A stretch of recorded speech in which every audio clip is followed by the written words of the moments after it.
can't see the color running through your veins, and I can't breathe when everything you do is pain. Oh, I can't see the color running through your veins, and I can't breathe when everything you do is pain. Love me.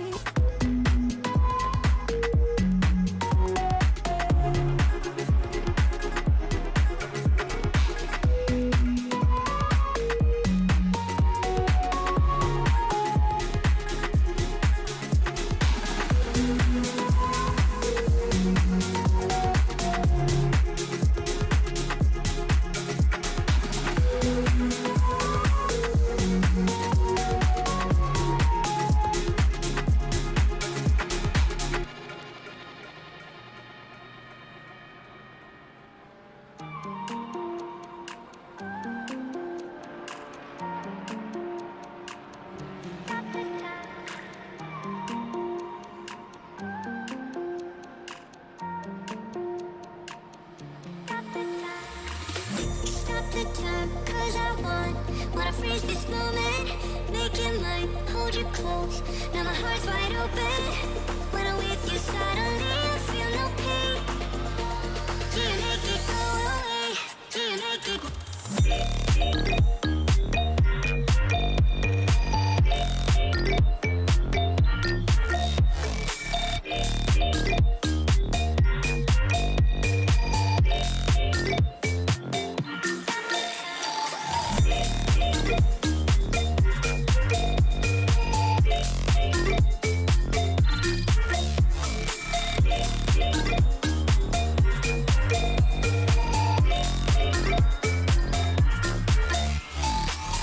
Stop the time, 'cause I wanna freeze this moment, make it mine, hold you close.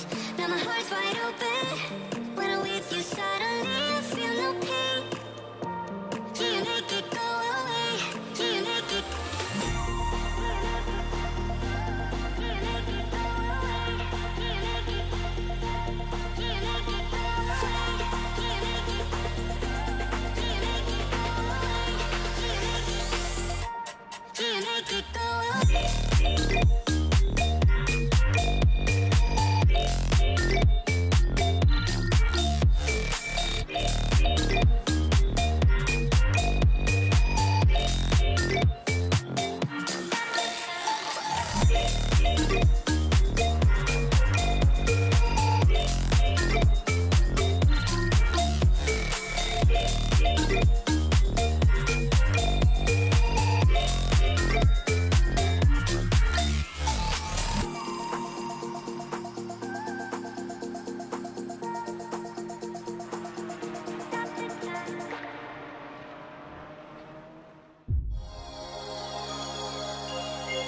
Opportunistic, still rubbing panels as they go together. It's folded the wing mirror in on Gerardo's car. Misano is such a difficult circuit for these guys to get right. There's a lot of start-stop sections around the back. It's a very, very quick section as well.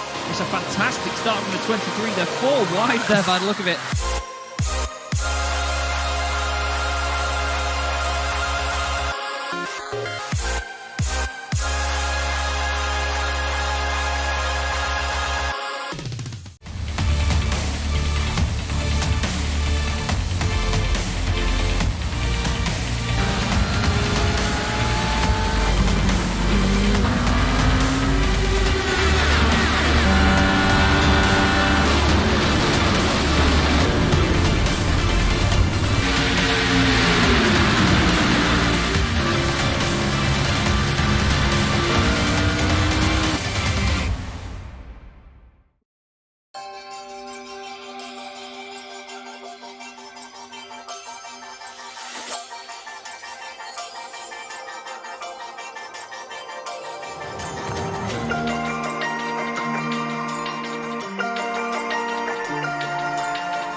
Good evening, everybody. Good evening and welcome to Chaz Draycott Media, and welcome to the final round of the first season in the Sim Racing Magazine GT4 Challenge. It's been a hell of a season so far, really enjoyable, a fantastic community behind it, and everybody has really enjoyed their stay. I hope you've enjoyed watching it as well. We still have one more race to go to round everything out.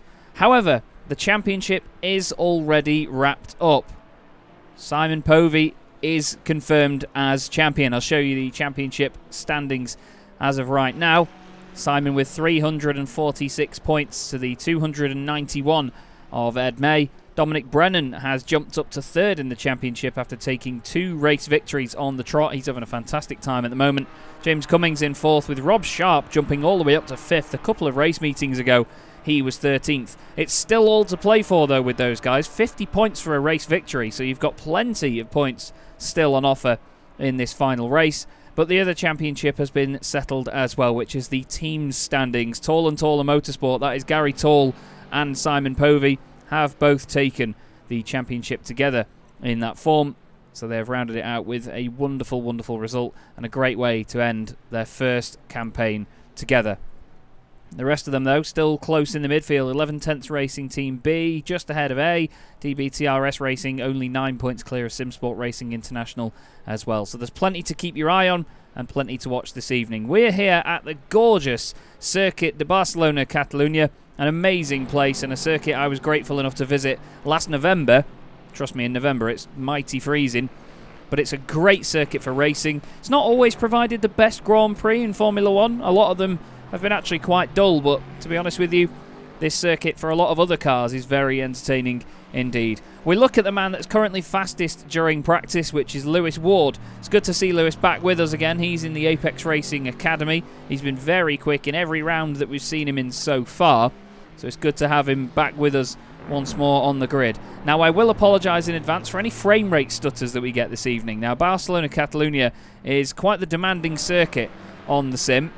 There is a pit building which doesn't have any what we call LOD settings, level of detail settings, where it's always on the maximum amount available and obviously draws as much resource as possible all of the time. Stephen Haley in the background there, just having a bit of an off.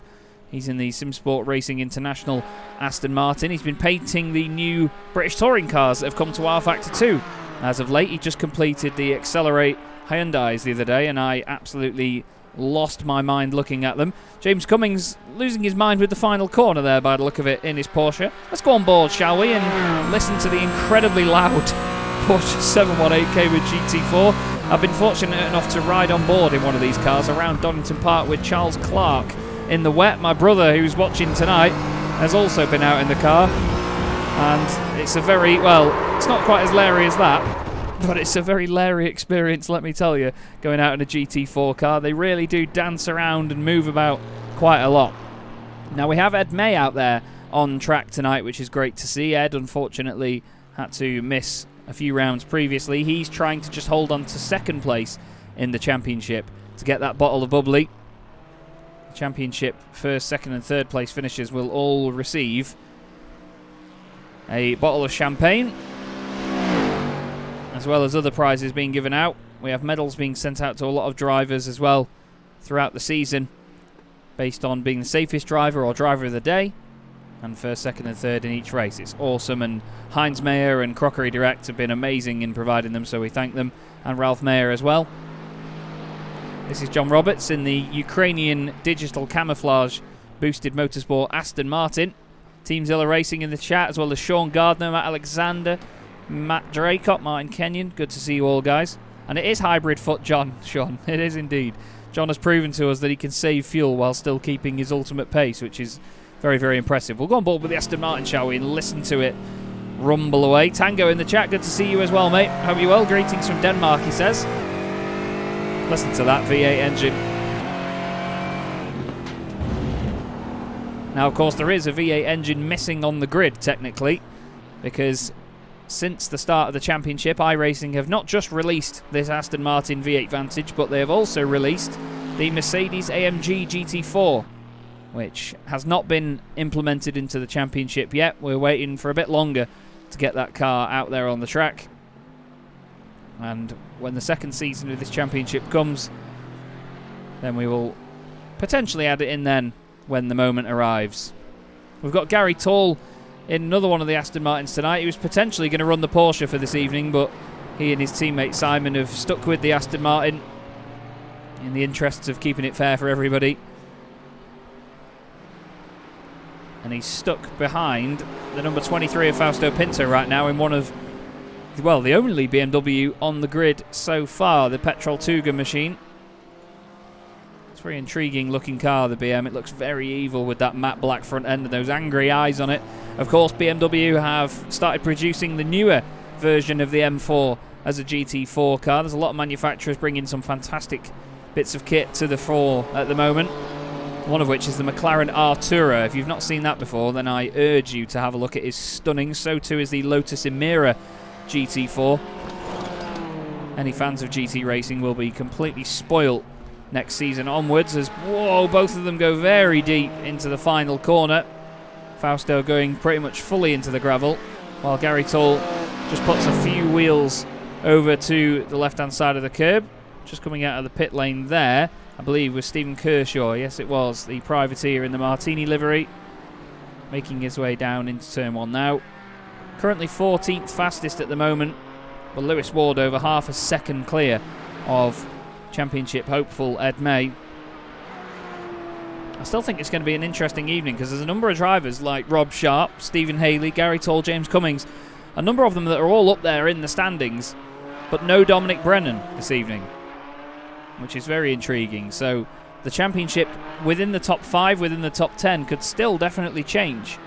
I mean, if we look at the points, even just from, well, second back, really. We'll bring them back up on your screen.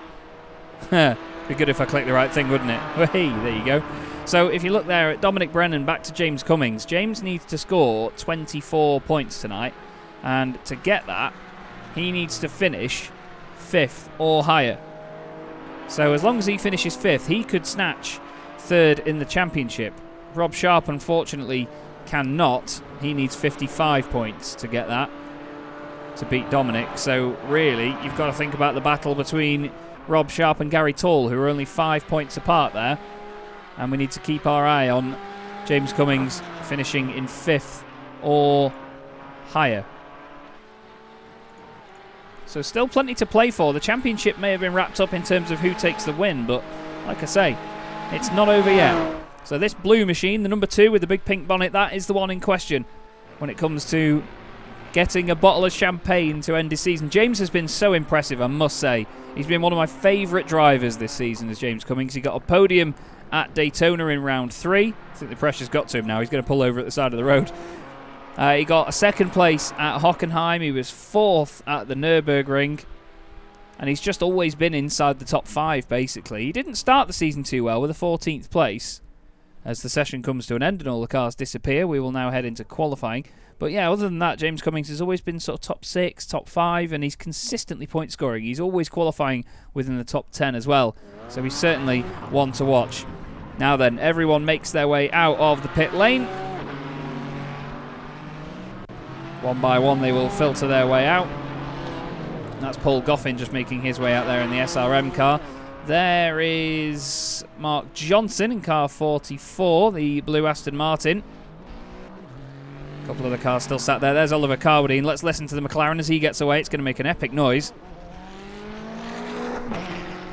It's a very odd noise that the McLaren makes, but it's still a very, very good one, I think. Oliver running the orange and blue colours of the Formula 1 team. This gorgeous livery. Now, the McLaren from next season, if there is one, I'm obviously hinting that there is, will have the black number boards like all of the other cars do. At the moment, it has the white boards because it was only able to show the black numbers as they are there. But there is an option now for them to have the white numbers on the cars, similar to everything else on the grid, basically. So they will match as of next season. And yes, you know the news. There is a second season in the pipeline. Andy and I have been talking about it. We're just confirming dates at the moment, and we're hoping to get one started before the end of the year, all going smoothly. There will be a second season of the Sim Racing Magazine GT4 Challenge, and we hope that we will see a number of you on the grid. We know that the championship has a fantastic amount of supporters and a lot of people eager to get on the grid, so Season 2 is on its way, but you'll have to wait and see in terms of announcements in that form. So who's going to be first across the line? I believe it is going to be Lewis Ward, isn't it? He comes down out of the final corner. Importantly, we're running the historic layout tonight, so we're not running that piece of absolute garbage chicane at the end of the lap. Now there is a bit of flickering going on there with the cars on that camera angle, which may need a bit of looking at. You can see it just creeping in as they are really far away and then get closer. It's something called the near plane bias on iRacing. It's a setting that basically loads certain details from far away and doesn't when they're up close, and so on. Anyway, Lewis Ward starting his first fast lap of the session, around turn 3.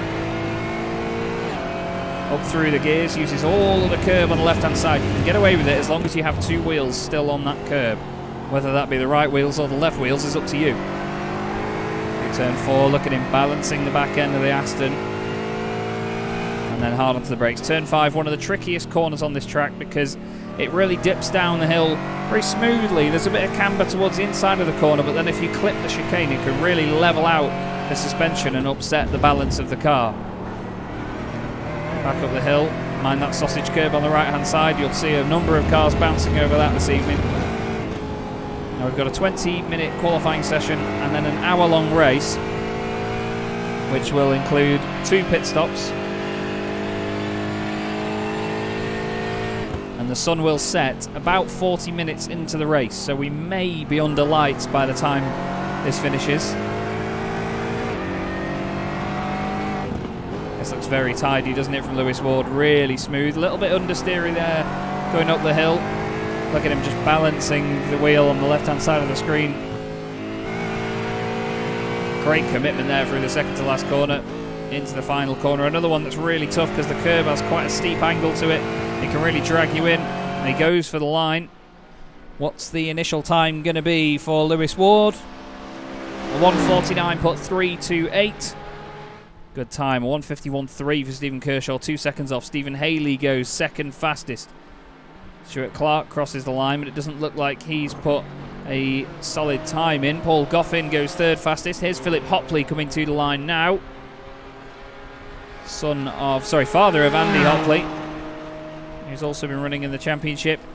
He hasn't put a valid time in either. There's a number of drivers that haven't done so, actually. Oliver Carwadine next up. He does not improve on his lap time either. Now I apologise, that was Philip Hopley's outlap coming to an end, and he's just started his flyer actually, so that's why it doesn't show a time for him. Andy Marston does a 53.9, Heinz Mayer a 53.8, and Gary Tall goes up there into second position in the Aston Martin. That's exactly what we want to see from Gary. It seems like the qualifying graphic has broken at the bottom though for some reason. Not quite sure what has caused that to happen, but we'll try and get that reloaded, shall we? And there you go, Lewis Ward on a purple sector currently. It seems to have frozen yet again at the bottom, so it's not enjoying the qualifying format at the moment. Not quite sure why it's doing that, I'm afraid. But Lewis again keeping it nice and tidy in these latter parts of the lap. Just try and get this to update for you, shall we? There we go, it's all running nice and smoothly now. Lewis Ward across the line once more. 1:49.1 goes even quicker than his personal best. Really good improvement. That Stephen Kershaw crosses the line. He improves as well. So too does Stuart Clark. John Roberts is going to be one of the next cars across the line. Does a green final sector. That's a personal best. 3 Aston Martins, first, second and third at the moment. Then a complement of Porsches and the McLaren of Andy Marston. The other McLaren driver, Oliver Carwadine's just coming out of the final corner as well right now. Again, though, that qualifying graphic at the bottom not working. I'm really not sure why that is.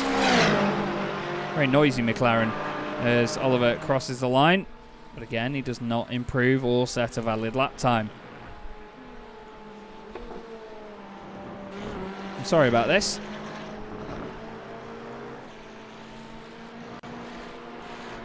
This is Oliver Carwadine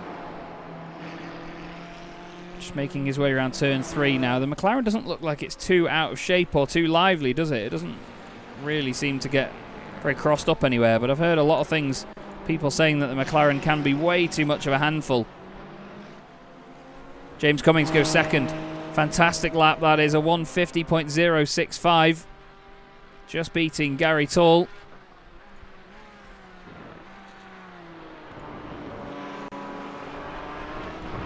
Through turns 1 and 2, look at the way that Porsche bounces around. That's one thing you can always say about any Porsche race cars, is the way that they do bounce around quite a lot. They definitely show a lot of body language as they circulate. This is Rob Sharp, who has just crossed the line and has not improved on his lap time. Oh, I'm really gutted about the qualifying graphic at the bottom there not working. I'm not sure why that is. I'm sorry, everyone. Whoa, there's been a moment there for Heinz Mayer and Gary Tall. Let's have a look here. Oh, Heinz has lost it. Heinz has gone off the road here. Let's have a look. So that's Ralph Mayer going past him. Heinz is on the outside of the left-hander, gets on it, and it's away, and he's trying to stop it. And then he just collects Gary, and Gary gets turned around, unfortunately. And off he goes. He's carried on, though, as Heinz. Bit of damage on that front left corner. Edward May is not out there qualifying at the moment. He's deciding to run from the back of the field.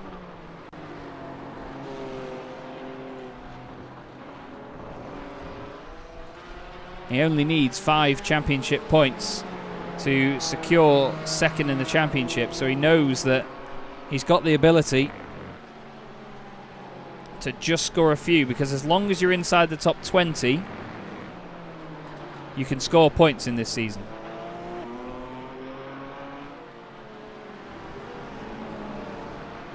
We'll look here at the BMW of Fausto Pinto, the Petrol Tuga machine.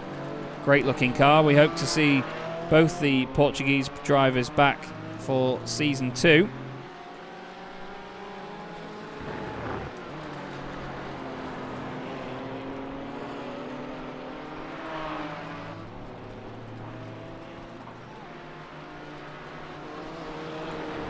I'm trying to get rid of the qualifying graphic at the bottom, by the way, and it just will not go.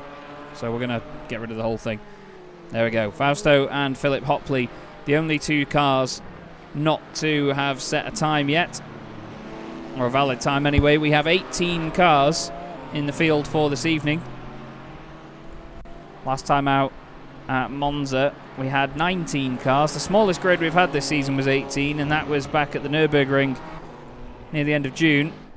So this is unfortunately equal with the smallest grid we've had, but still, we do have a fantastic complement of drivers that turn up time and time again and give us great entertainment.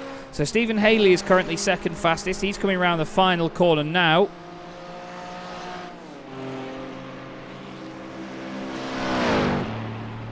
He crosses the line, but it doesn't look like an improvement from him. Just checking the sectors. He did do a green sector 2, but no improvement overall. Who have we got near the end of a lap? Ralph Mayer has crossed the line, but hasn't improved on his best time.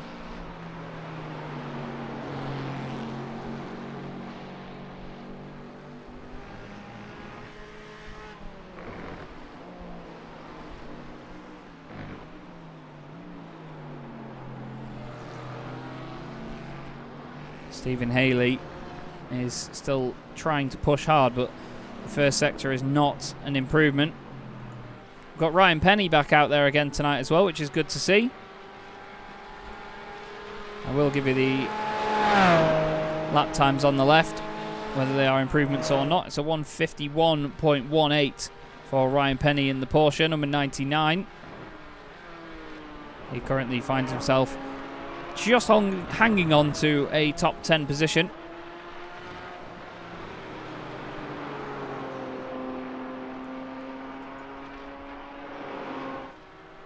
I'm just waiting to see whether I can get this graphic to work. I'm sorry, I know there's a bit of silence involved in doing that, but I'm trying my best to get it to work. As up the order, goes Gary Tall. Gary improves his lap time once again.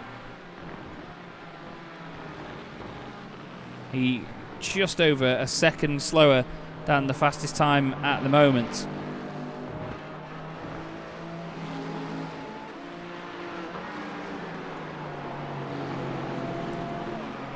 Now I apologise here because I seem to have miscalculated something. You just bear with me 2 seconds. We're going to keep our eye on those qualifying graphics and see whether they keep up or not. Let's go and have a look at Mark Johnson, shall we? As whoa, out of the final corner, that is James Cummings, very sideways. Very, very sideways and completely around. Mark Johnson does a 150.698 and James Cummings has decided to, yeah, he's off in the scenery. And yes, of course, the graphics have died again.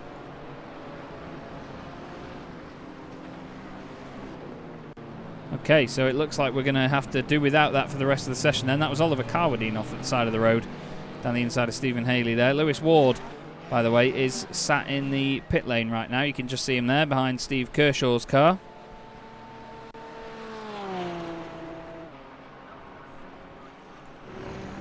Stephen Haley, the closest to him at the moment, some 7/10 of a second off. It would be a hell of an end to the season for Lewis Ward if he can beat everybody in this race and get a win right near the end.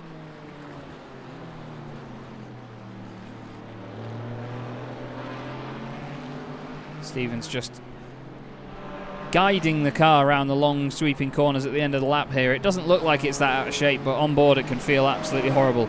Here's Stuart Clark across the line. He's nearly a second off the top spot at the moment. He's done a 150.01. His last lap time was his best. However, it's not helped improve him further up the order. You can hear the revs spiking slightly there as he kisses the curb on the inside at turn 2. The car doesn't want to completely behave around there, does it?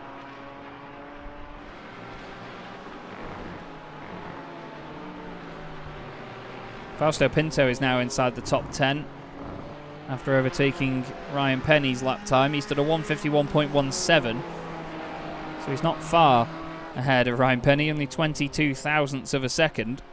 And there is Ryan in front of him on the road as well. He's gone round the outside of him at turn 4.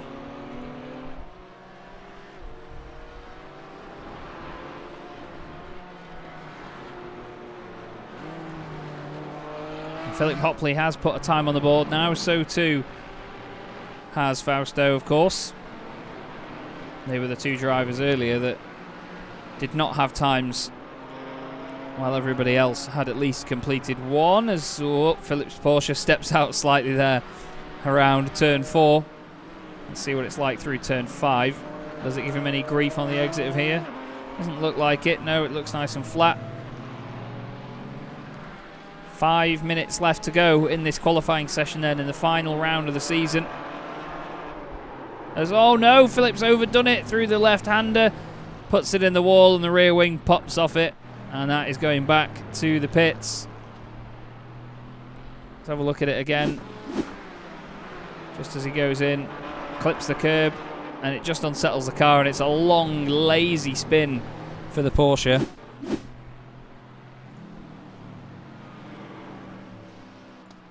And that's the thing, you see, with a lot of these GT cars. They can have these longer, slow, miserable spins that are very frustrating from a driving perspective, because you just think, oh, it's having a little bit of a slide, and you try and keep your foot in it and you try and dance the car through the corner, but it just doesn't work.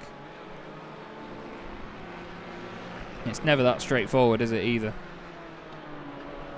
So fastest at the moment, Lewis Ward. Stephen Haley currently second fastest, as Mark Johnson has moved up the times into 6th place. He displaces John Roberts, who's, whoa, John mounting the wall in dramatic fashion. Let's see exactly what happened here for John. Oh, he's just run wide on the exit, and I think he's just going to keep his foot in and put the car in the wall. Oh no, I don't think he even did that on purpose, you know. Well, that is a very sudden stop for the Aston Martin, that has to be said. Oliver Carwadine is off the road again. I hope that isn't some sort of tyre warming tactic and is more a genuine mistake. And yes, he's had a spin there. I know that none of these guys would like to use any sort of exploit to warm the tyres or keep them cool in a way that is not above board, let's say. John Roberts has actually gone back out on track, so he's hoping to get back into that top 5, maybe on the front 2 rows of the grid.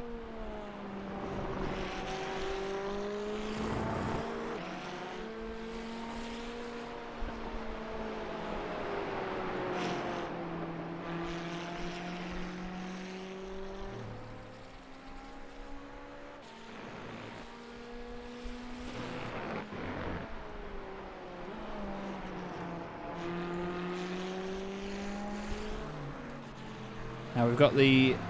I'm getting technical assistance here on the qualifying graphics, so we'll see how long they stay alive for. Ralph Mayer is about to cross the line and complete a lap.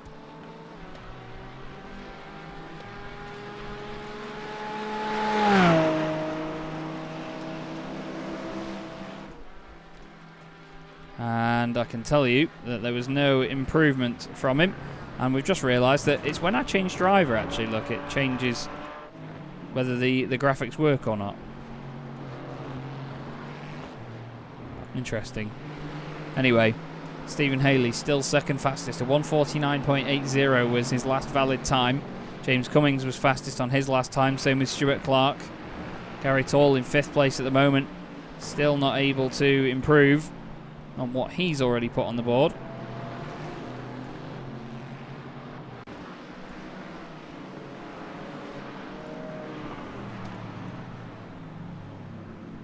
Listen to the rumble of the Aston Martins as they make their way down there. Now we have Team SRM on the track again tonight. Their full force is out. That is Paul Goffin in the Porsche, and then we've got Andy Marston, the boss man at SRM, in the McLaren in 16th place at the moment. Around the final corner goes Paul. Across the line, setting a time of 1:50.78. His fastest is a 1:50.48.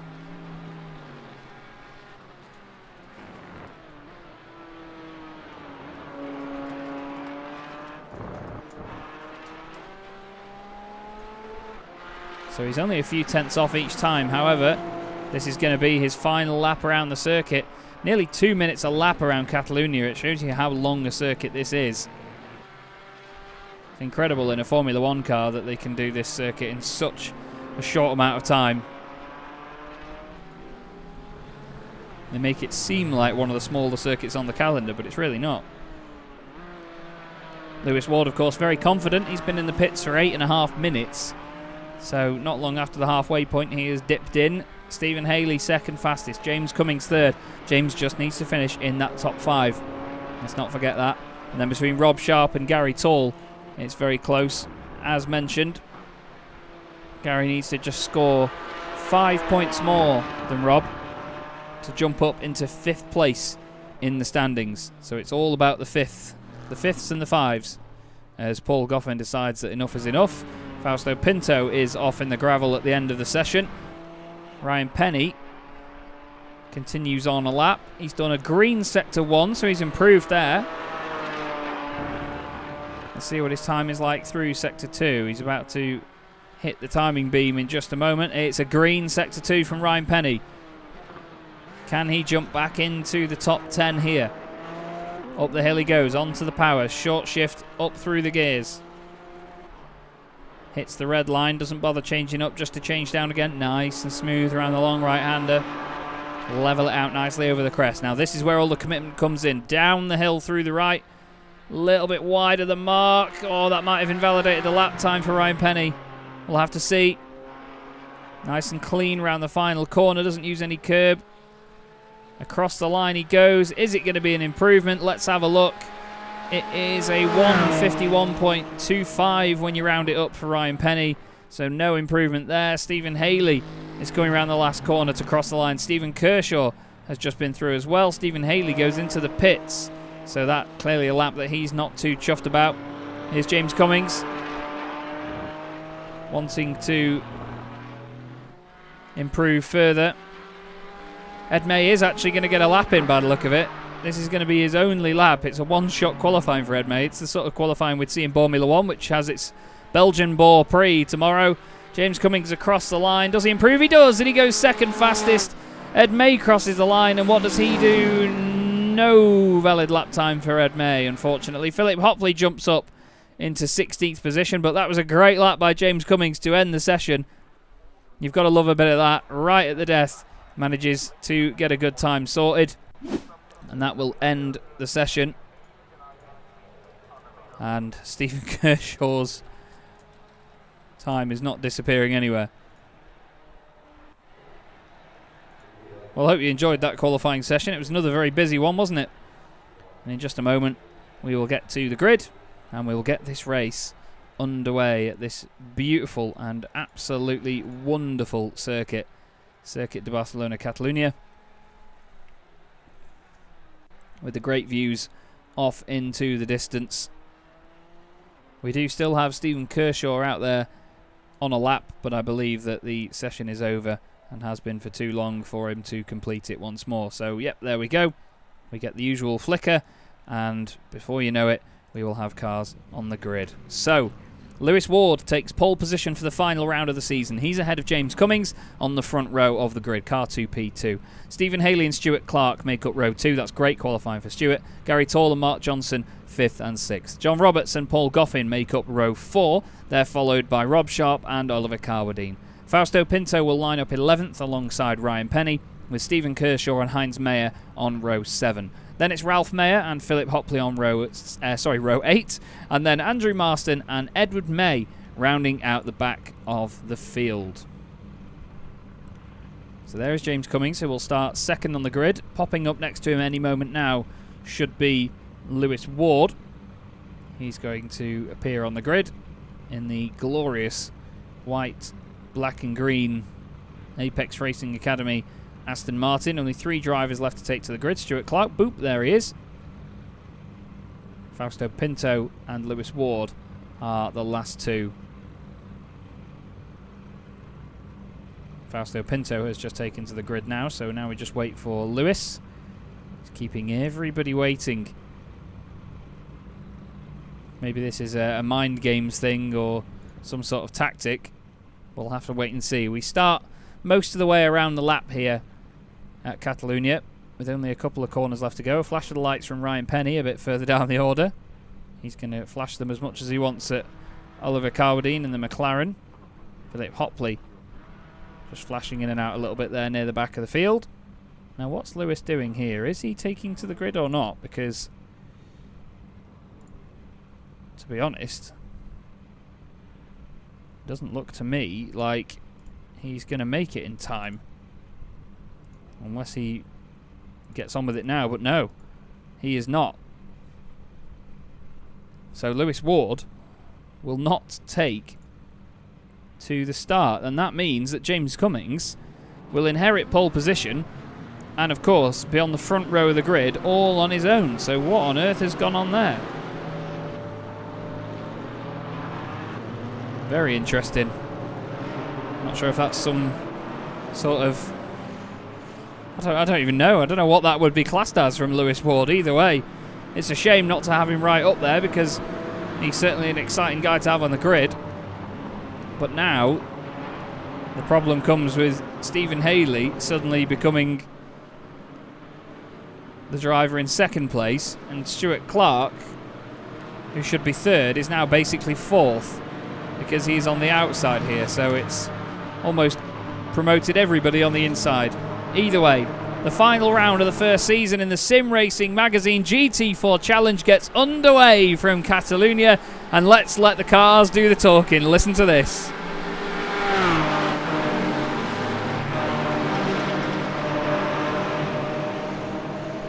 Fantastic noise as the field makes its way down towards turn 1. Then James Cummings keeps it nice and tidy on the way in. The frame rate goes to pot naturally. A bit of late braking going on further in the field. Ryan Penny seems to have it all tidy. He's got Stephen Kershaw to his right-hand side. Lewis Ward has come out from the pit lane, so he's doing a last-to-first challenge here by the look of it, is Lewis. James Cummings leads. Stuart Clark is second ahead of Stephen Haley. Stephen looks down the inside in the Aston Martin. Nothing doing there this time round. Mark Johnson has got a bit of a gap ahead of him to Gary Tall. There's a car off and it's Ryan Penny. Ryan's gone straight on at turn 4. I'm not sure if he got any help. Doesn't look like the car's got any sort of damage on it. As the battles rage on right into the front of the pack. This is exactly what James Cummings wanted though. He can start to try and break away in that little Porsche. The two blue Aston Martins are right together as well, thundering their way through the middle sector of the track. Rob Sharp in there needs to try and stay as close to Gary Tall as possible. He's currently 2 places behind him. Martin Kenyon saying it how it is. Now here's Ed May making his way through the field. He's gained 6 spots already. He's trying to dispatch of Stephen Kershaw right now. He's got Oliver Carwadine next up. Around the outside goes the H Motorsport Aston Martin. That is a lovely, lovely move by Ed. But he has to back out of it. And Stephen gets back in front. Ralph Mayer is the car behind. Now I'm wondering, has Ed got a slowdown penalty or something? Because he seems to be going quite slowly through there. We look at the cars at the front though. Stuart Clark is now about to come under attack from Stephen Haley as he gets into the slipstream in the big beefy Aston. They head down the main straight to complete the first lap of the race. They've put quite the gap on Gary Tall already actually, so this little duo need to try and work together on chasing down James Cummings for the lead, if I'm honest with you, as Carwadine goes down the inside of Paul Goffin. Mclaren versus Porsche. Paul has the inside line for the exit of the corner but stays behind. Oliver Carwadine carries great pace around the outside. Moves up into 9th spot. You can see the reflections already on the cars as the sun gets lower and lower here in Spain. Now his Lewis Ward is some 2 minutes off the cars ahead actually. He's classing him as being a lap down at the moment, so he's got a hell of a lot of work to do. Let's have a look back at what happened to Ryan Penny on the opening lap. So he's the white Porsche in the middle. Oh, he's just gone a little bit too late on the brakes. Has to get out of it so he doesn't hit Stephen Kershaw and goes off the road, unfortunately. Now here's Stuart Clark holding back Stephen Haley at the moment. There is the front of the Aston Martin. Very close to the back of us. Gary Tall and fellow Aston Martin drivers Mark Johnson and John Roberts want a piece of this. Look how tight Stuart was to the inside as Stephen Haley cuts back to the inside of the circuit. The two of them clobber off one another. I think there was a bit of contact further down the order there. Oh, Andy Marston's gone off the road and Heinz Mayer. Oh, the boss man's off. The Porsche is around. A lovely little flick spin there. Ryan Penny has had a problem as well. So what's gone on here? So Ryan goes down the inside of Heinz. Oh, and the three of them all come together. They both went as late as they dared. And then it all went a little bit to pot. Now, no idea what the timing is doing there, but when people cross the line, it is putting them further down the order and then back up. So apparently James Cummings is 4th. That is not the case. He still leads this race as, there you go, the guys cross the line. Heinz Mayer is into the pits. That's just an issue with us watching the replay while the other guys were crossing the line. And the gaps will now update as they cross the next sector, but what a perfect start this has been for James Cummings. Exactly what he needed. Stephen Haley and Gary Tall now both ahead of Stuart Clark. This is how Stephen did it. We heard the contact. He's down the inside through the right-hander. Now watch out for Gary Tall here, because Gary's going to come through as well. Oh, side by side into these last couple of corners will not work as Stuart goes very wide to try and give the room, and Gary just sees an opportunity and straight through he goes into a podium spot. Lovely work. This is close behind though. John Roberts is now right up behind Stuart Clark as well, who's now been overtaken by Mark Johnson. Ed May has got into the top 10. He's up into 10th position right now, so keep your eye on Ed. As down the inside goes John Roberts. Stuart Clark is dropping place after place right now. He's not going to be too chuffed with that. He was 4th at the start of this lap. He's now down into 6th position. As, whoa, very close to John, gives him a bit of a kiss. Luckily, it's not enough of a kiss to throw him completely around. But another lap is in the books. Now where is Ed May in all of this? He just needs to score 5 championship points, and that means finishing in 16th position. So as long as he finishes, basically, he should be all right. It's close further up between Rob Sharp and Stuart Clark. Something's going on with Stuart here. He's just dropping so quickly. And Rob goes through, or does he? He's around the outside at turn 3, but Stuart's still got that 996 down the inside. And he manages to hold on to the position, doesn't he? Does he? I don't know. They sort of magnetise towards each other, and he holds on to the position. Now Ed May was looking for it down the inside of Fausto Pinto. Aston Martin on BMW. Looks like the pink-wheeled Aston. Well, while he's having a bit of a blink in and out. Oh, no, don't tell me. No. Well, there's James Cummings, championship leader, coming through. Now, Ed's internet can sometimes be a little bit temperamental. There you go. That shows you just how temperamental. It does come back. As look at that, behind him, Lewis Ward. So Lewis isn't 1 lap down on everybody. I thought that was a bit strange that he would be 1 lap down. Lewis is on the lead lap. He's up to 13th position. And he continues to climb and climb up the order. So hopefully, for their sake, him and Ed can battle together and make their way through the pack. It should be a very enjoyable race for them, to be fair. We look here from Paul Goffin's car, back at Steve Kershaw, then Ed May and Lewis Ward behind in the Aston Martins.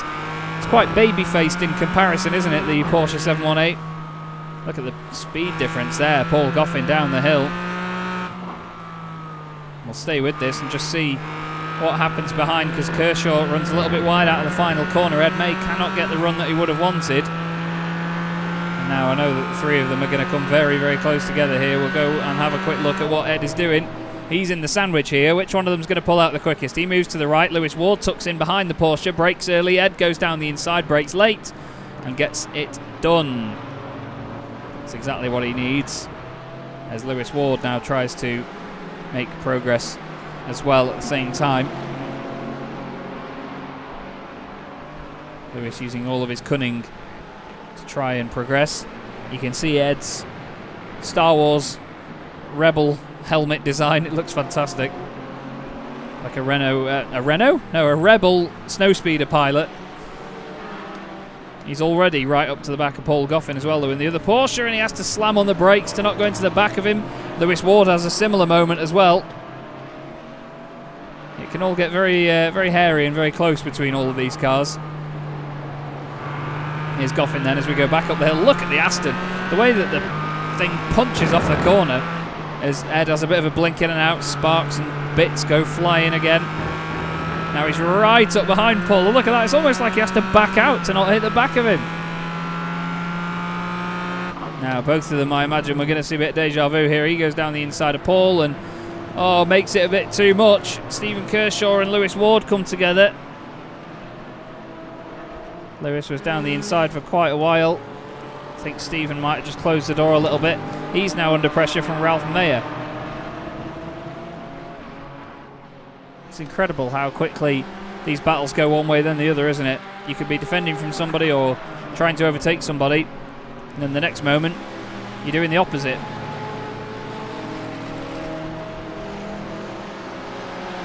Ed May pulls out to the right hand side of Paul Goffin's car. Lewis Ward, I don't think he's going to make it 3 wide, although Lewis might have the confidence to do so. No, just keeps it tidy. Oh well, 2 for 1, he says.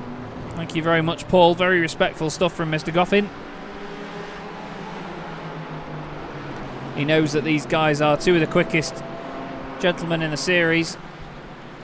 They really know what they're doing.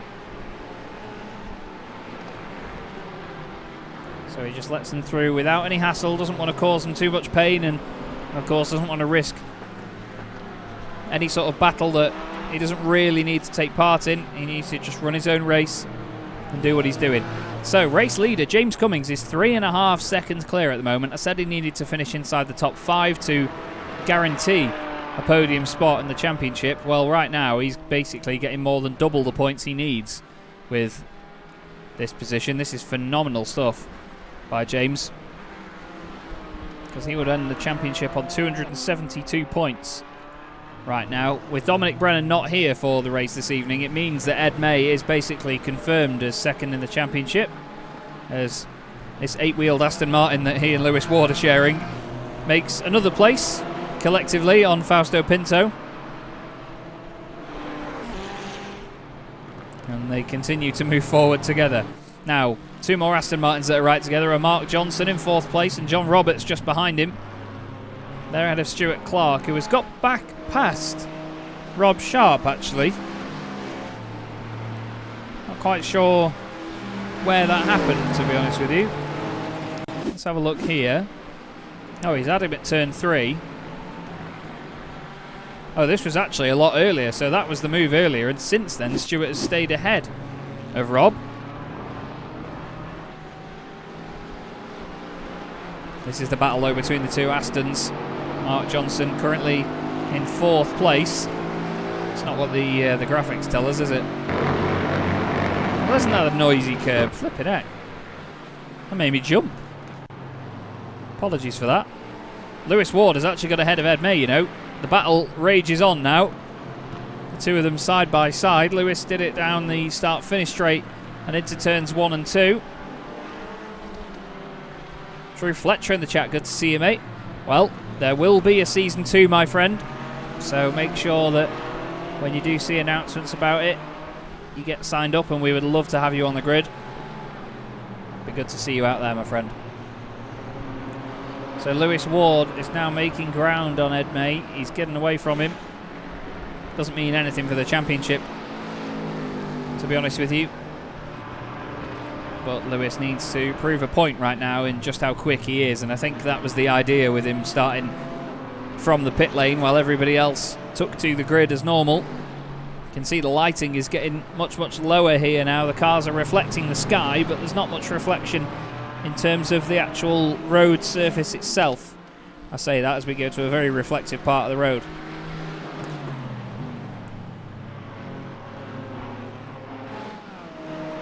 Now Gary Tall, he's right behind Stephen Haley here. These two filling the final 2 podium spots at the moment.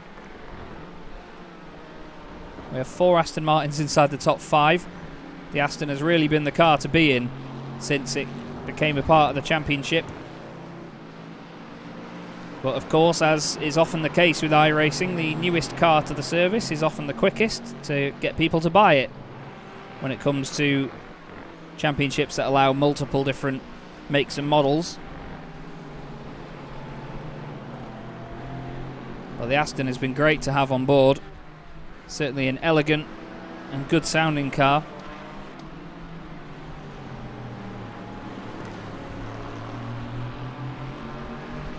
And it will remain for season 2 as well, being joined by its V8 engined counterpart, the Mercedes AMG GT4.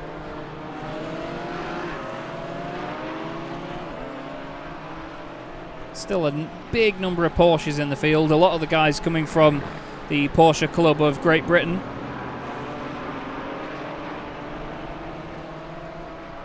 As wow, look at that run there from Stephen Kershaw on Fausto Pinto. Down the inside he goes through the right-hander. The two of them with their 6-cylinder engines both screaming away at a similar note. Fausto moves back over to the right-hand side. Stephen gets on the brakes early as well. That's the last thing that Ralph Mayer was. He was on the brakes late in car 990. Manages to avoid smashing into the back of Stephen Kershaw's very shiny Porsche. We've got a purple sector in Sector 2 by Lewis Ward, so he really is flying right now in the Apex Racing Academy machine.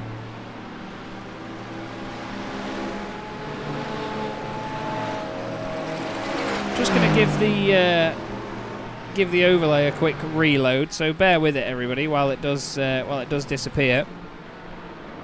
It may disappear. It might flicker on and off again very shortly.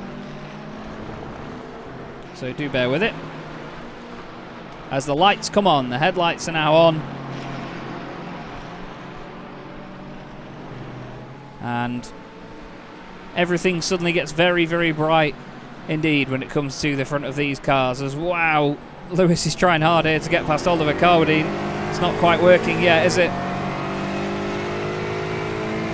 We are a quarter of the way through the race though. 15 and a half minutes gone already. Still 45 minutes left to go. And there you get a wonderful view of the back of that McLaren. The 570S GT4, soon to be replaced in the real world of GT4 racing by the McLaren Artura. Looks very similar, I must say. But both of them very, very pretty cars indeed. And look at that now. Lewis has got the run. He's on the right-hand side of the McLaren. Is he going to get the move done into the hairpin?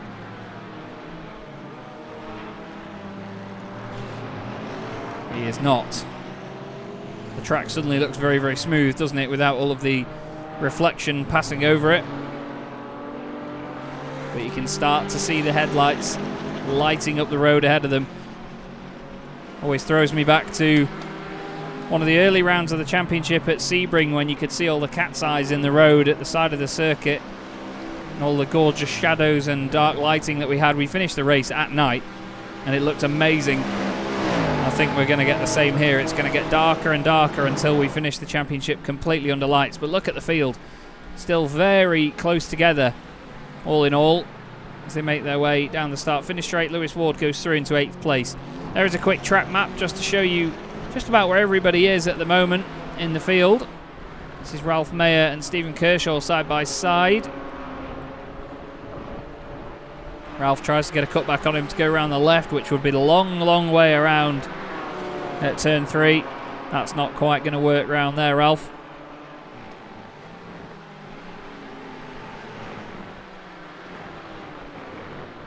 He has to just settle now and sit and wait. Now we've got 5 cars that are sort of close together here. John Roberts has moved up into 4th spot with Mark Johnson 5th. Stuart Clark is 6th ahead of Rob Sharp and then Lewis Ward. And this sort of quintet that we've got are gradually getting closer and closer together to each other. There's about 5 seconds ahead of this to Gary Tall.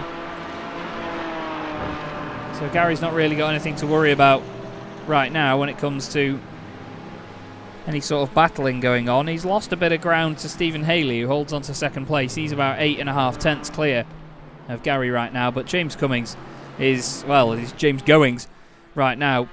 He's disappeared off up the road. 4.5 seconds clear of the guys chasing him down now. It's been an absolutely immense drive at a time where he really needed to do it as well.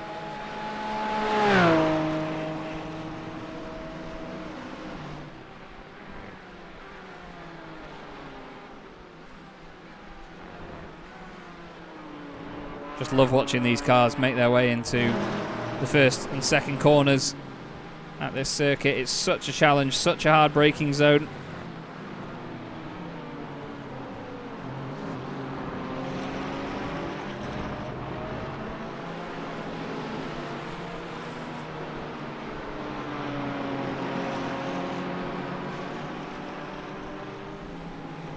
Now I'm just checking some lap times and sector times, and Lewis Ward has done the fastest lap of the race, a 1:49.28 last time round. He did a purple sector in each sector, so he is flying. We've had a bit of a moment for Ed May, who's been off the road towards the end of the lap. It's not too bad a moment, but it's enough to set our software off that will tell us exactly where he's been off.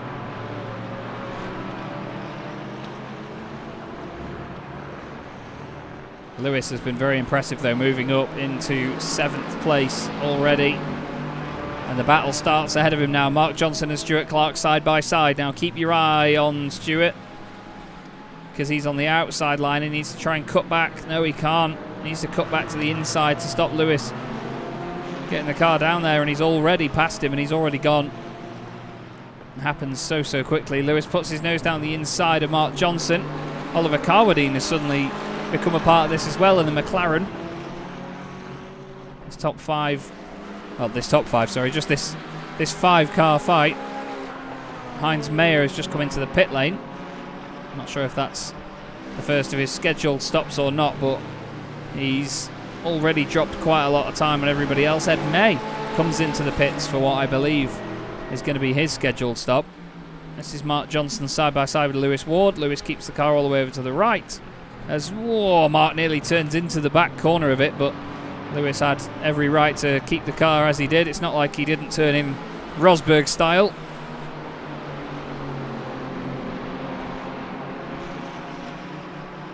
And all of these guys still relatively close together, but Lewis Ward now into 5th place. He's going to go set his sights on John Roberts, who's currently up to 4th position. John's car squirming out of turn 4, the back end kicking out slightly.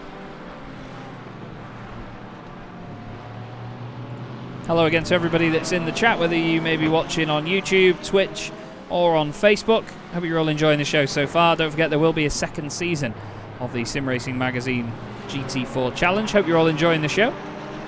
And of course, let us know what you think will happen in the latter stages of this race, as Philip Hopley has a moment. That is at turn 4. Now, Heinz Mayer and Philip Hopley both went off about the same time. Now, was that in avoidance by Heinz? Oh no, they've both just gone off at the same moment. Complete coincidence there for the pair of them. Philip Hopley has got back on. He's going to push the car hard now to get that dirt off the tyres. Look at that, really wringing its neck through the left-right section. Now John Roberts, he's going to need to wring the neck of this Aston to keep Lewis Ward at bay. Lewis all over the back of him already as they come into the final couple of corners now. And down the start-finish straight once more. John's on the gravel. He's kicking all of the dirt up in the air, and Lewis is surely going to have an easy ride of this. Down the start-finish straight. Rumbling away. There is Lewis. Onto the brakes and gets in front in the Apex Racing Academy Vantage. Now he has the advantage as, oh no, Stephen Kershaw. Stephen Kershaw has had a big moment and he is stopped in the middle of the road out of the final corner. Oh, the car's already gone. And he's done a great job not to hit anything there. Now he's gone off the road and come back on again. So he gets his race back underway as Ed May goes past him. Ed May, one of the only drivers that's pitted so far. There is a quick look on the left-hand side at who has stopped and who has not. As you see, Ed May and Heinz Mayer, the only 2 drivers so far to have visited the pit lane for a scheduled stop. This is a remarkable drive from Lewis Ward. I'm intrigued to see what he can do with the rest of the race. Once he gets out of the pit stops.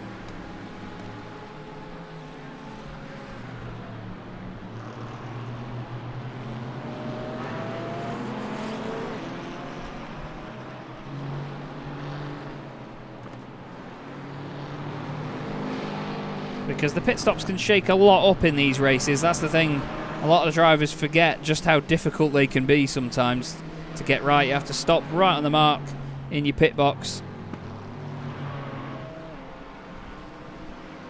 We've seen a number of drivers overdo it. Gary Toll goes into the pits. He tries to get the undercut on a number of these guys in his Aston Martin. Gary trying to go for 5th in the championship here over Rob Sharp, who isn't having the best of races at the moment. He's in 7th position. He's had a great couple of races recently, though. He finished 2nd at Monza. Sorry, that's John Roberts I'm looking at. It's the 86. He finished 2nd at Imola and then 3rd at Monza. Finished in 6th position at the Nürburgring, 4th at Hockenheim. So the last 4 races have been amazing for Rob Sharp. Jakub Szymanski in the chat, good to see you, mate. Hope you're looking forward to the next round of the CDM Formula 1 World Championship tomorrow night. We have the Belgian Bois Prix, where the drivers will be using a medium downforce setup as opposed to the high downforce setup we've been using for the rest of the season. And we have an adaptation of the qualifying format to use, as Mark Johnson gives us an adaptation of that left-right section of the circuit. The gorgeous TF Sport livery on Mark's car, the Legends Racing Machine. Stuart Clark now putting him under pressure. Looks down the inside. Mark tries to go as late as he dares on the brakes. Has he gone a bit deep? No, he gets it stopped on the apex, parks it, makes sure that he can't go through.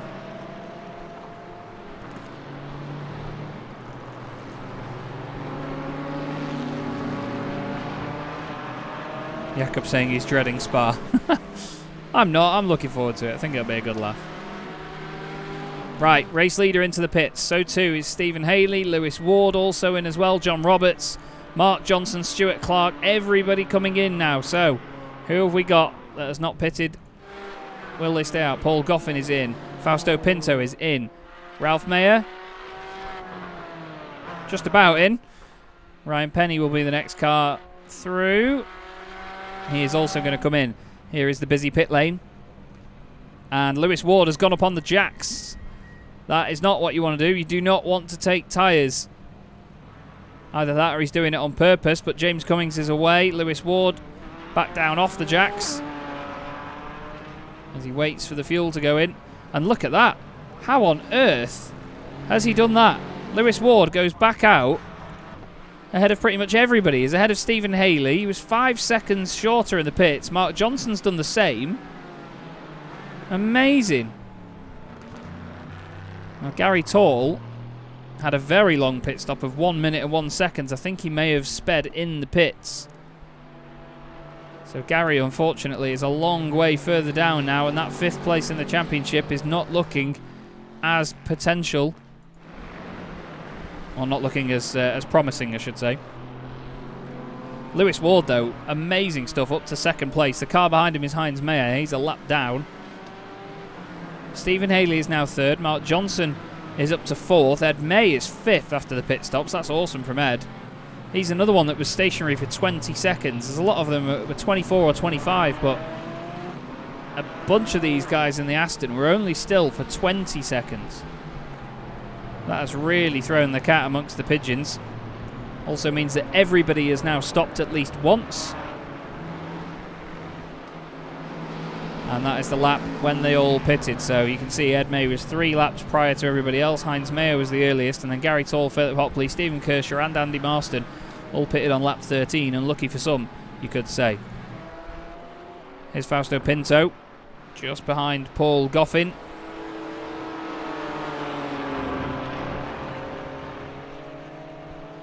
The BMW chasing down the Porsche. He moves all the way over to the left. Trying to apply some pressure and maybe get in his head a little bit. Just fill the wing mirrors. It's all so important to do. And there's going to be some slipstreaming going on here because Mark Johnson has got Ed May right up behind him. As Rob Sharp has a bit of a moment in the background. Ed May moves over to the left. Then the right. I think there might have been a tiny bit of contact there with Mark Johnson, who closes the door. Just about squeezes Ed to the inside of the corner. That was very, very close between the two. Ed puts his nose back down the inside. Well, there was a gap there that was Aston Martin sized. Oh, Mark not too happy with that. Gives him a little rub on the door. Are we going to see a flash of the lights? No, we're not. I'm sure, though, Mark's going to try and put it back down the inside again. Goes a little bit too hot. Let's have another look at that move. The gap is there. Ed puts his car there. I think there's a little bit of what we call net code, which puts Mark's car sideways. He may feel that that gap was manufactured by Ed, but we could see there that it definitely wasn't. But hopefully that does not bring in any form of red mist for Mark Johnson, who runs a little bit wide through the left-hander. He had a bit of a problem with that corner earlier on, didn't he? Now, Fausto Pinto continues to try and get past Paul Goffin. He's pushing very hard indeed. Just hoping for Gary Tall's sake that he can manage to get within touching distance of Rob Sharp so they can keep the championship tight in terms of points. As these guys hesitate their way around turn 9, the right-hander. But again, nice and tidy. Now, I want to look at the lap times between Lewis Ward and James Cummings, because James is just crossing the line now. He's done a 1 minute 50.08. Lewis has done the fastest lap of the race, a 1:49.2. 1.6 seconds quicker, as Stephen Kershaw has had another moment and been around, gives the wall a bit of a kiss, and hopefully that hasn't damaged the suspension. Let's have a look what happened here. Is he just going to lose it on the exit? Oh, he's just gone a little bit too deep. Goes into the gravel and the car's going to loop when it hits the circuit again. Oh, he's tried to spin it around again, and it's not behaved itself, has it? Now, Lewis Ward could be the only man here that could potentially upset James Cummings' party here at the front. The gap was about 5.5 seconds when they crossed the line. It's now 4.9. And there's still half an hour of this race left to go. So if I was James Cummings, well, I would be rather worried right now. He's got the chance to at least claim third in the championship, get that bottle of bubbly. So if he's got his wits about him, he might not actually fight with Lewis Ward, but Lewis has certainly been impressive. I said earlier this might just be a display of his pace starting from the back of the field. And it's certainly been that so far. Even with the pit stop factored in.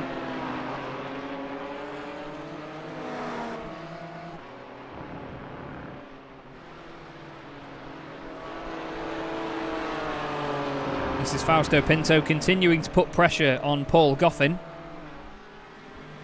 BMW still chasing down the Porsche. It feels tiny from up here, doesn't it, that Porsche? BMW, such a tall and big car. Just big in every way. Big wing on it. Very wide, very long, very tall. It's another example, though, as I always say, of BMW taking what is effectively a coupe and not even a sports car and turning it into a GT racer. They did it with the M6, they did it with the M8. You know, they were these humongous machines that shouldn't have been race cars. You know, they're not as supercar-y as a 570 or an Aston Martin or even a Porsche. They're just not on that level, but they just make it work. Now the gap for the lead has come down even further. 3.7 seconds now from Lewis Ward to James Cummings. Lewis did another fastest lap of the race, a 1:49.19 last time out. What do you all reckon in the comments? So we're going to see Lewis take the win here, or is he going to run out of puff as he gets further round and further into the race?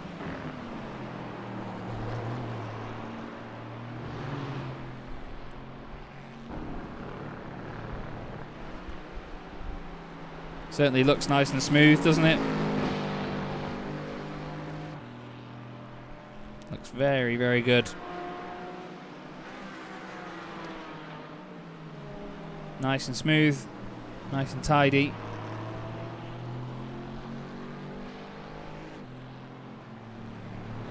He's doing everything he needs to do right now just to reel in James Cummings.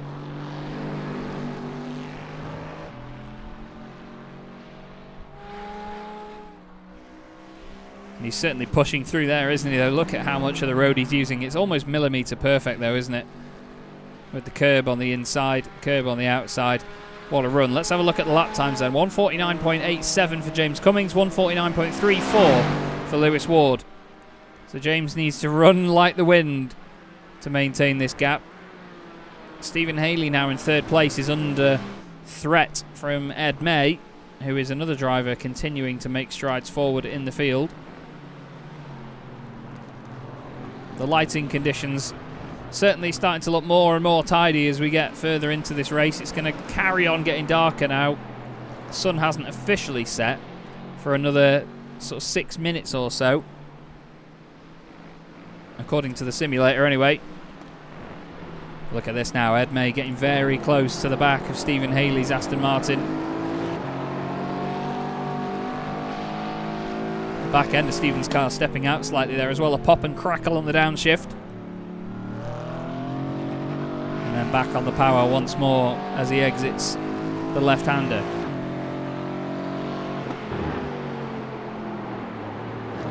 You could hear the revs drop for a moment there. Now these cars don't exactly snatch a break all of the time, as again that curb incredibly loud. There's going to be another one here. Look at the run that Ed May's got actually. He's all over him now.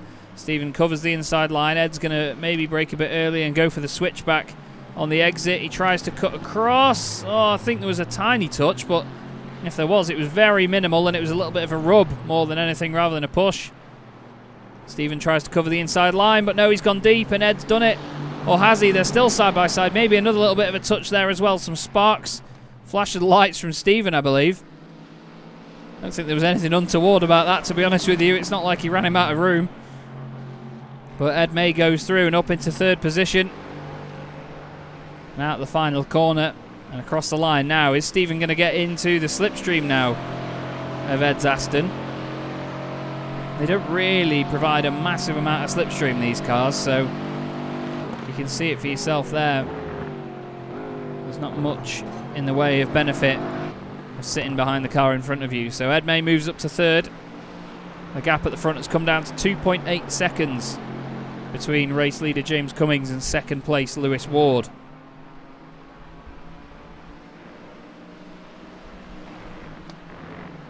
And behind as well, Mark Johnson and John Roberts are getting reacquainted to one another after their earlier little tussle. This is John Roberts' Aston Martin that we ride on board with now, with just under 25 minutes of this race left to complete, and another pit stop yet as well. We usually see them anywhere from sort of 40 minutes to 50 minutes entering the pit lane anyway, that is. Again, Mark just pushes a little bit too hard into that left-hander, doesn't he? Just overdoes it slightly.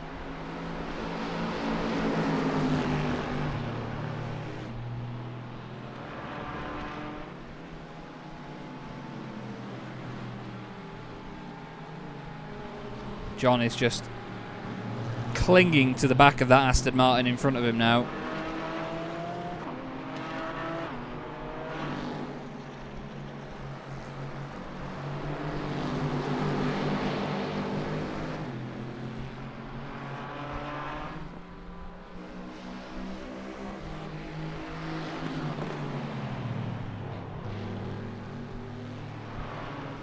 But there you go once again, because Mark Johnson gets a really good final sector under his belt and opens the gap up to about half a second again.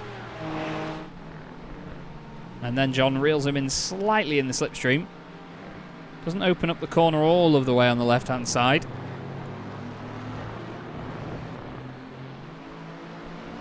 This is an intriguing little battle, isn't it, between these two? We've got this going on further down as well. This is Ralph Mayer behind Ryan Penny. These guys have had a good laugh over the season about costing each other incident points and safest driver and so on. They've had some epic battles, and this is another one of them.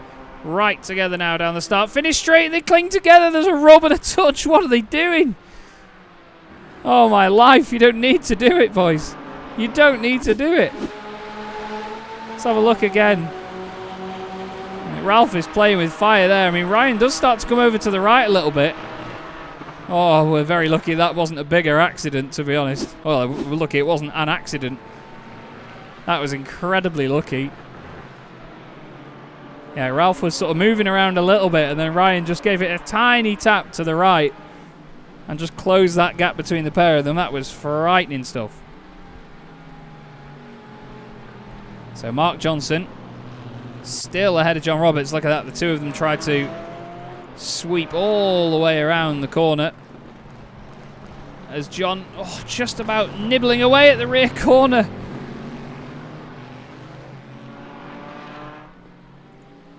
Just about gets away with it.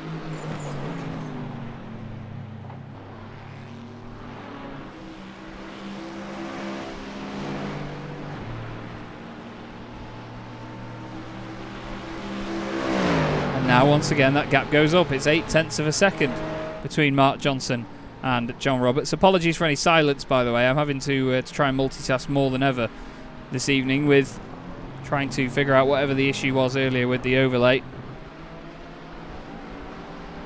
But Mark is doing a great job holding on to this at the moment, and John is being very patient, I have to say. We're about to hit 40 minutes of this race, 2/3 race distance in the final round of the first season of the Sim Racing Magazine GT4 Challenge. It's been a wonderful championship won by Simon Povey, who unfortunately cannot be here this evening. And his teammate Gary Tall is out there tonight. Gary is currently in 14th place though, after having a 1 minute and 1 second pit stop. I believe due to a pit lane speeding penalty, you have to serve about 40 seconds in your pit box when you do so, and everyone else was around 20 to 24 seconds.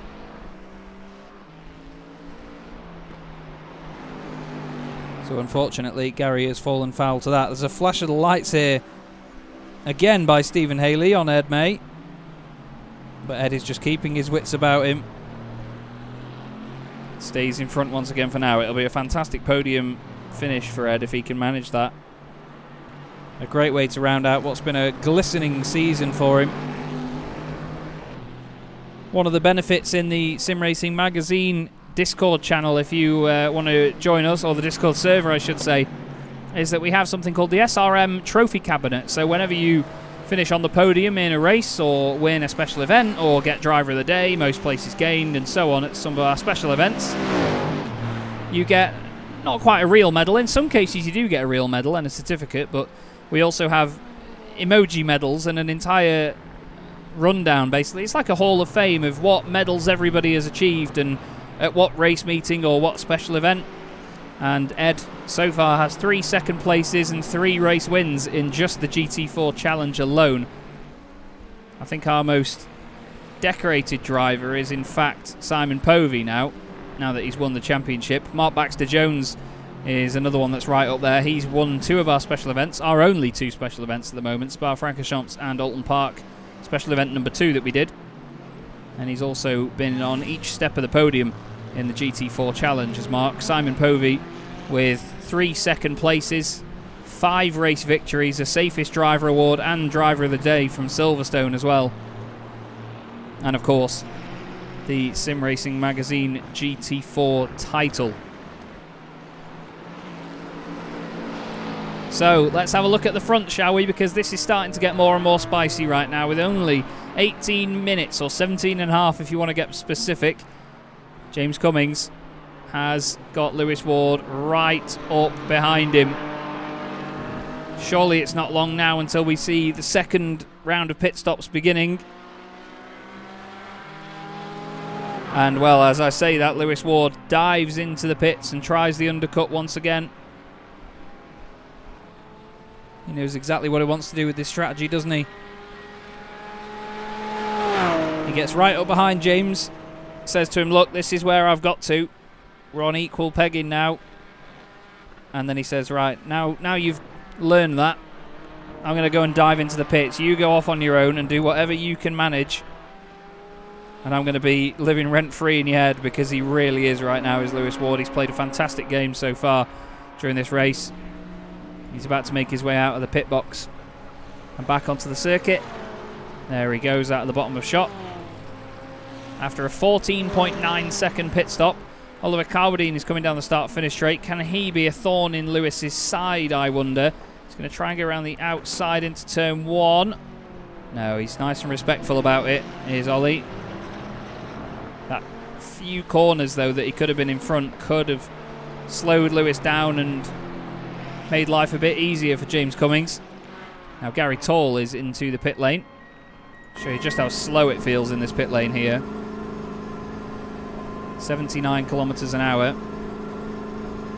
in a very, very long pit lane here at Catalunya. I've walked down this pit lane and been behind that white wall in front of us there. And there you can hear Connery Maddock in the background. It's pretty awesome to hear people doing proper announcements and call-outs in the sim. My good friend Paul Smith does a number of them as well at British circuits, as Paul Goffin has had an accident and jumped back to the pits. So that is a retirement from the race, I believe the first one of the night, unfortunately. He does get a fast repair, so he may still get back out there, and as long as he crosses the line, no matter how many laps down, he will get a championship point, or 3 actually, for finishing 18th. Let's have a look at what it was. Oh, now there's been some sort of major issue for Paul Goffin. Whoa! That says to me hardware failure. He disconnected for a while. That's like a screen freeze or a definite hardware failure, that. And Paul Goffin, yeah, straight out. Oh, that's a real shame for him and Team SRM, Team Sim Racing Magazine. Not the way they would have wanted their season to end. Into the last quarter of the race now, and Mark Johnson, well, he's having to work very hard indeed to hold back John Roberts right now, isn't he? It's getting much darker here at Catalunya. It's well lit around the circuit as well, actually. There's some lovely floodlighting going on. Certainly looks the part, but look at that. John Roberts has pried his nose down the inside now. Manages to get his nose alongside him. Can he make it work all the way? Doesn't look like it. Whoa, big slide from John on the exit. Oh, we've got another car into the pits now. Ralph Mayer. Ralph Mayer has had a big off. Let's have a look at what's happened here. Oh no, final corner. Is he going to clip the gravel on the outside and end up on the pit wall? It's gone, it's gone, it's gone. Oh, and it grips and goes right. And yep, that's a hard hit for the fragile Crockery on board machine. He tries to get it going, but it will not turn left. It is, oh, very broken for Ralph Mayer, unfortunately. So let's show you the pit stops on the left-hand side so you can see who's stopped and who hasn't. Lewis Ward is 8th at the moment, and he's got clear air in front of him. That is the worst-case scenario for James Cummings. As into the pits, very last minute, comes Mark Johnson. I'd be surprised if he gets away with that, you know. Crossed the line very late.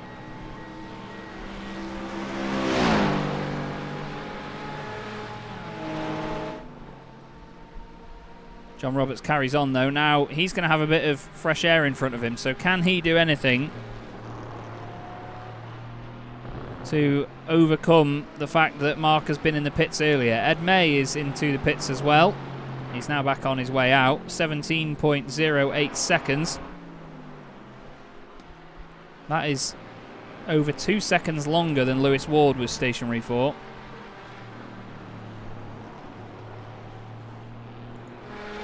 As Ryan Penny makes his way down the start-finish straight, he overtakes Mark Johnson and Fausto Pinto, who are both on their way back out.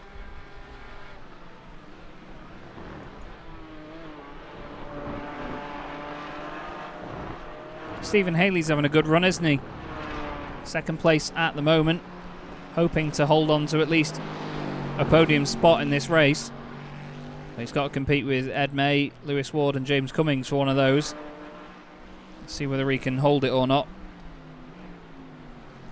in the latter stages. He's yet to complete his second pit stop in this race.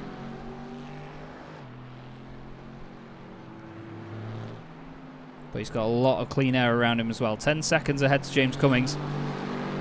I mean, relative to the rest of the field, James has been phenomenal. But then Lewis Ward has just been another level above that, unfortunately, for them. It's been great to see Lewis back on this form again. He had a very tough time when he first arrived on the scene in the championship. He made his debut at Zolder, where he had a DNF. He scored 1 point for finishing 20th at Spa after running very high up the order, but an incident with Dominic Brennan right near the end of the race took him and Dominic out of the points. And since then, I don't think we've seen him back, actually, due to other commitments. So it's great to see him come back in fashion in this final round of the season. Stuart Clark into the pits then. He's into his pit box now. And will naturally drop back down the order. You can see just how quickly it's going dark here at Catalunya. Now James Cummings may be staying out later than Lewis Ward, while Lewis puts in clean laps without him around on track, but it means that his pit stop is going to be shorter and shorter for every lap he completes out here. We've had a moment for Philip Hopley, who has been overtaken by Gary Tall. Oh, you could hear the revs spike there as he lit up the rears. There goes Gary Tall going through. Spins it around, gets it back on the road. Andy Marston is just on his way out of the pit lane. 17th place for him at the moment, with the two Mayers and X cars ahead, but they're about 15 seconds clear of him right now, so he's going to need a mistake or two from those guys to catch back up. Now James is into the final corners and is not pitting once again. Let's see who that was coming into the pits. That's Philip Hopley in to make his second stop. This will be on lap 26 for him. Stephen Haley goes through in second position.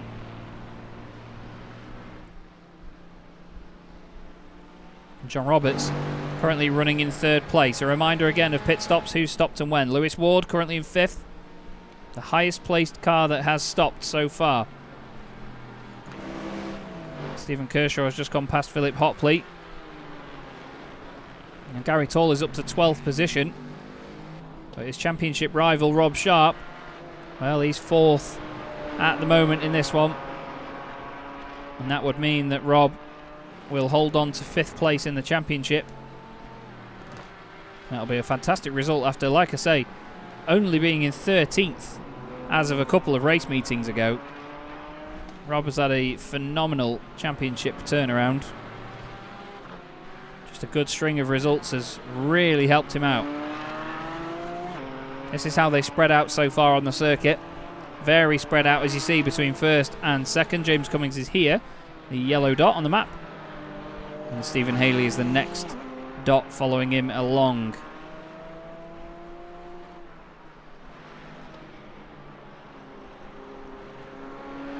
Now, their pit lane time for Lewis Ward was about 40 seconds, 40.4.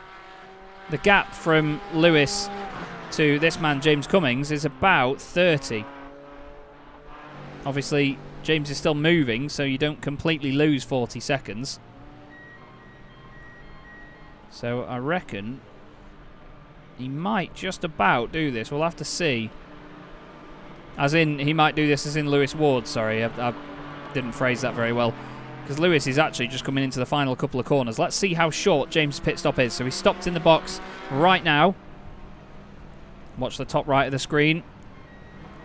There is Lewis Ward coming around the final corner. He's been hindered slightly. 10-second pit stop for James Cummings. He gets moving, but I'm not sure it's going to be enough. Or is it? Where's Lewis Ward? There is Lewis, and I think it is going to be enough for James Cummings to stay in front. Lewis goes past Stephen Kershaw, puts a lap on him, and James Cummings is still in the race lead. He was in the pits for 4.7 seconds less, though, and the gap is only 2.1. That shows you how much quicker Lewis has been on those couple of laps, but still, the fact of the matter right now, aside from lap times, is that Lewis Ward is second. James Cummings leads this race, and we have 7 minutes to go here at Catalunya, and it is all to play for. Ed May is still just ahead of Stephen Haley. Stephen having a 10.9 second stop, Ed having about 17 seconds, throws sparks and all sorts at Stephen. Stuart Clark is 5th, Rob Sharp is 6th. Ryan Penny is on his way out of the pit lane. A very well lit pit lane, isn't it?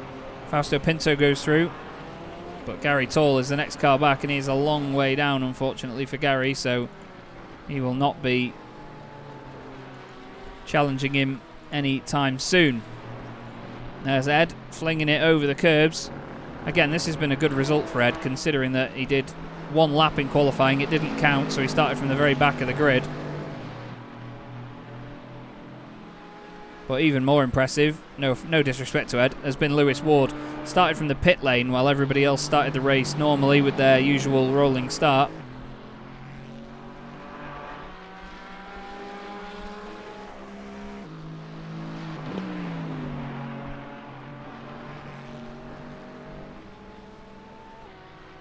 And that is the gap, literally, that is the gap there. James Cummings leads the race.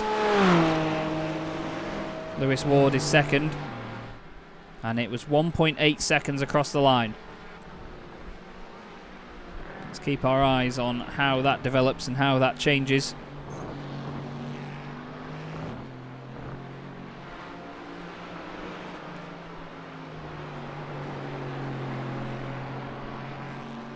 Stephen Haley is closing in on Ed May into the first couple of corners. I just noticed on my timing screen the gap came down very suddenly.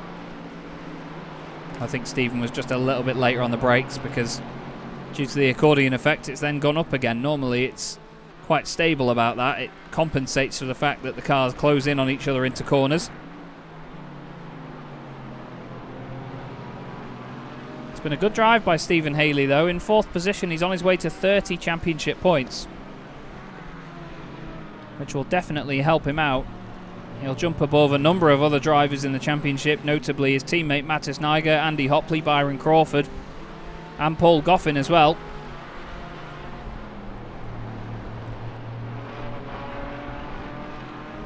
He won't quite overtake Stuart Clark or even Dan Bathy, who has 148 championship points, but he's going to be right up there. Stephen's another driver that has had incredible pace, but just bad luck in the races. A little incident here or there, just knocking him further down the order and delaying his championship charge.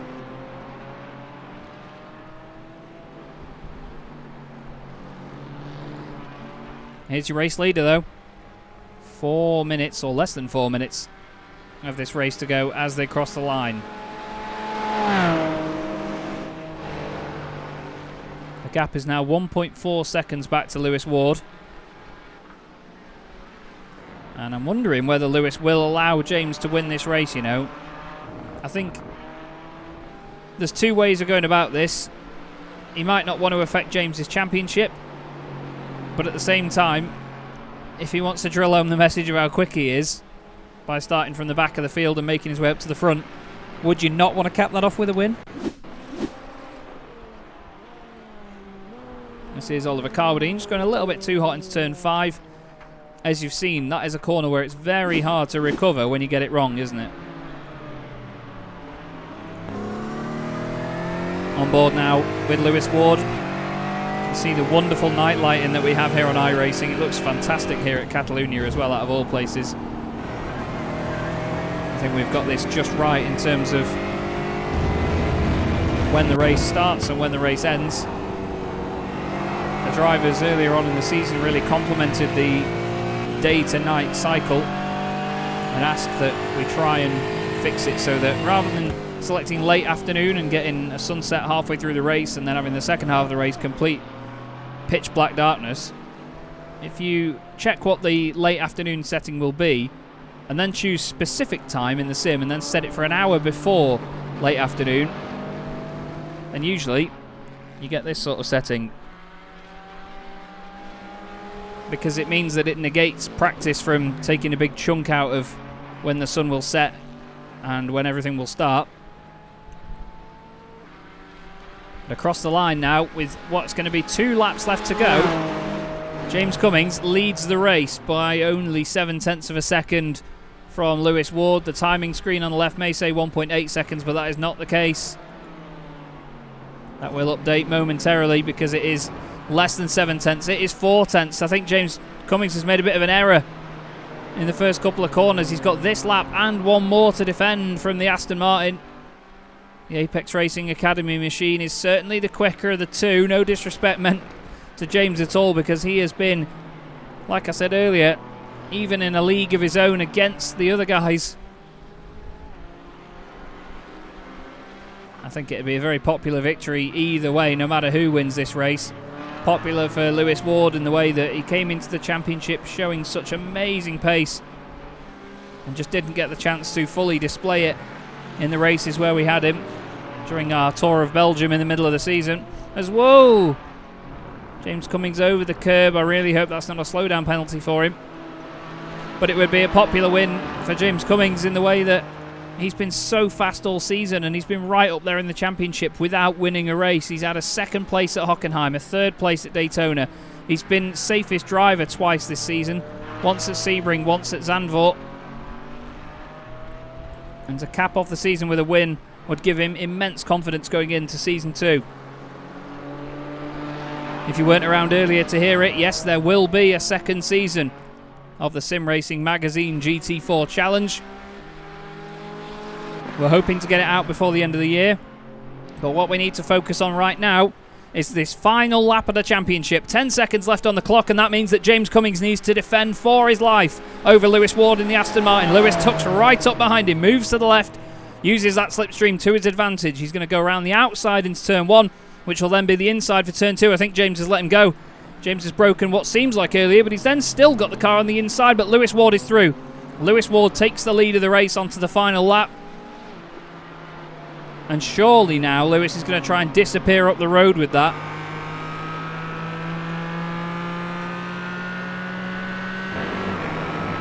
Doesn't look like James has quite got the punch out of turn 3 or a quicker line that's enough to catch back up with Lewis by enough.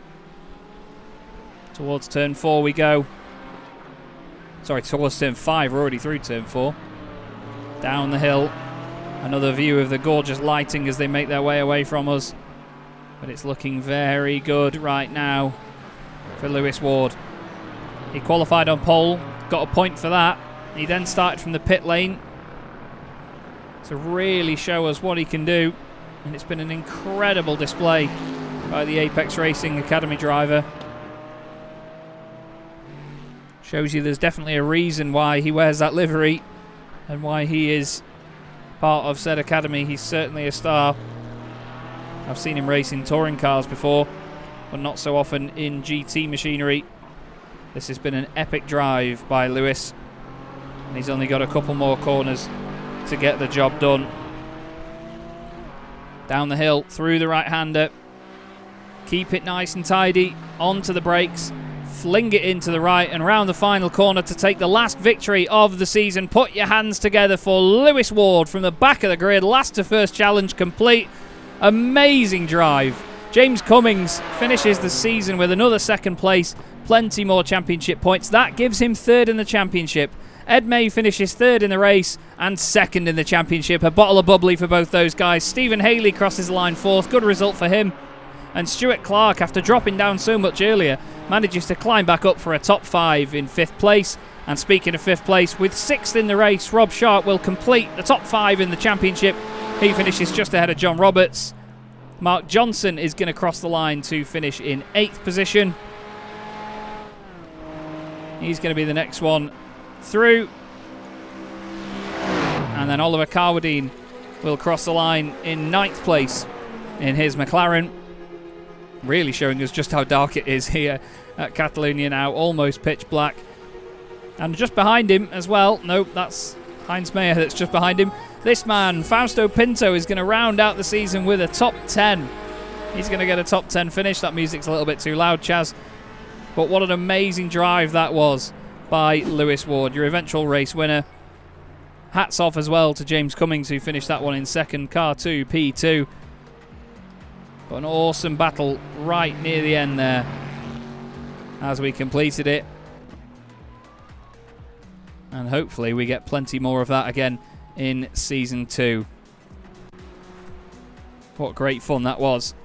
Absolutely great fun. A wonderful way to complete the season. And of course, it's at this moment where my internet decides to go to pot. Of course, it thinks, oh, the race is over now, Chaz. You don't need me. You don't need my bitrate. You don't need nothing. So we'll lower the bitrate and then hopefully get some more frames out of the sod. Or at least you would have thought so anyway, wouldn't you? Sorry, everybody. I will fix it. But well done to Lewis Ward. John Roberts saying that he stuffed it into the pit wall. Not quite sure what he means. Anyway, we do have our completed race results. So we'll have a look at exactly how they all completed that one. This is the last race of the season as well. I can't believe it's already come around that quickly. Lewis Ward takes the win, just over a second from James Cummings at the end. Ed May finishes in 3rd place, another podium to add to his impressive tally this season. Stephen Haley finishes in 4th place ahead of Stuart Clark, who completes the top 5, with Rob Sharp in 6th place. John Roberts was 7th, Mark Johnson finishes 8th, Oliver Carwadine 9th, and Fausto Pinto, the only non-British driver inside the top 10. Ryan Penny finishes 11th, with Gary Tall eventually 12th, missing out on that championship position, but still will pretty much be in 6th place come the end and the full championship table. Steve Kershaw 13th ahead of Philip Hopley. Joining them one lap down were Ralph Mayer, Heinz Mayer and Andy Marston, and unfortunately we lost Paul Goffin from the race with 9 laps still to go. So, well, how do we recap on that? Because as you can see, earlier on it was a lot brighter as the sim decides what lighting we had at the time. And we ought to have a chat with a number of drivers.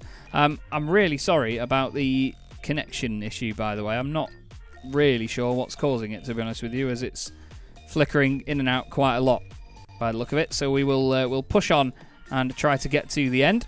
I want to have a quick chat with a man that scored some decent points tonight to round out his season, Stephen Haley. Stephen, it's a good way to cap a season, that. You had a lot of good battles in that one, didn't you? Yeah. I'm a little bit disgusted with Ed, to be fair. He took my third position away from me. Oh, in the race itself, you mean, or the championship? Oh no, it wasn't the sorry. No, in the race. Oh yeah, sorry. I was getting that completely the wrong way around then. I've got so many names and positions to remember. Well, what did you make of the car track combo? Because Catalunya's a bit of a challenge, isn't it? Yes. Yeah, it is. I prefer the historic version, to be fair. I like, the back straight, the left-hander on the back straight is a lot better in this version of the track, in my opinion. But to be fair, in the Aston, it felt pretty nice. Yeah, that's the thing. Some cars, they really do suit circuits like this, and I know that with the Aston, it's there's no middle area, no grey area, is there at all with this car? It either really suits the circuit or it just does not work at all. We've driven on a couple of them circuits this season, so it was nice to get a track which actually felt like one with the car on. Well, it's been a great entertainment to watch you so far this season, Stephen. I say so far as if we've still got more. Can't believe it's already come to an end. With the second season being announced, do we have any potential to see you on the grid? I would say most definitely. Well, we look forward to it, mate. And is there anyone you'd like to give a shout out to tonight before you go? Just everybody involved in putting this championship together. It's been really, really good. It's been really well organised, and basically the drivers on the grid as well, because we've had some fantastic races. So everybody who took part in the season so far, I'll give a cheeky little shout out to the wife as well. Lovely stuff. Well, great to speak to you, Stephen. Sorry, Stephen. Thank you very much for joining us, mate, and we look forward to hopefully seeing you again. Thank you. No worries, Chaz. Cheers, mate. Well, there we go. Stephen Haley pops off after a quick chat, and we ought to go to the guy that he said he was disgusted with for taking his third place away from him. Ed May, you had to work for that one, mate. You only needed a few championship points tonight if Dominic turned up, which he didn't. So the gloves are off, really, and you still had a good run through the order of it. Talk us through it. Oh, I had to get my elbows out there, mate. That was some really, really entertaining racing. It's been like that all season, though, to be fair, with everyone. I've had some great fights, but at the end there, that scrap I had with Stephen, that was something else. That was, especially when he was just coming out of the pits, and most drivers would have gone past the white line because, they're trying to fight for the position, but Stephen was really, really fair with me, and I like to think I was fair with him. So yeah, there were some other moments in the race where I really had to go for it. But I think, to be honest, Chaz, I don't know if you noticed, but everything that could have gone wrong for me went wrong for me in that race. In the opening couple of laps, I think you thought I had a slowdown, but that was actually my wheel coming loose from my desk. So I had to basically race for almost about, 2/3 of my first stint with a very loose wheel until I did some surgery mid-race and sort of clamped that back down to size, and then my internet disappeared, so I had to go very, very slowly while I had to replug my phone and do my hotspot again. Oh, it was a real nightmare of a time, but get a podium at the end there, it's mega. Yeah, well, that's it. I mean, it's always about championship points in something like this, and with how competitive it is as well, you can just never give up at all. Obviously, the point system this season has been quite spread out, which meant that it was decided a little bit earlier on, but going forward with some of the adjustments that are going to potentially be made, and obviously discussed further down the line, can we expect to see you on the grid for Season 2? Hopefully. I mean, I did lose out just due to missing a few rounds, but honestly, I'm not entirely sure. I'll look forward to the future of SRM, whatever it is, and I'll be happy to be there. A full season, I'm not sure if I can commit to driving, but in any other capacity, I'm more than happy to be a part of it. Well, we hope that we can see you out there, Ed. It'll be a really, really good addition to the grid, and whatever form you may be there in. Is there anyone you'd like to give a quick shout out to while we've got you in the booth? Everybody has been part of this season. They've been absolutely top class. I've not seen any sort of drama at all. It's been a really nice, good community that SRM have built, and of course to everyone that's allowed it to go forward, all of the series sponsors, you, Chaz, as a broadcaster, and then of course to my teammates Andy and Philip Hopley at H Motorsport.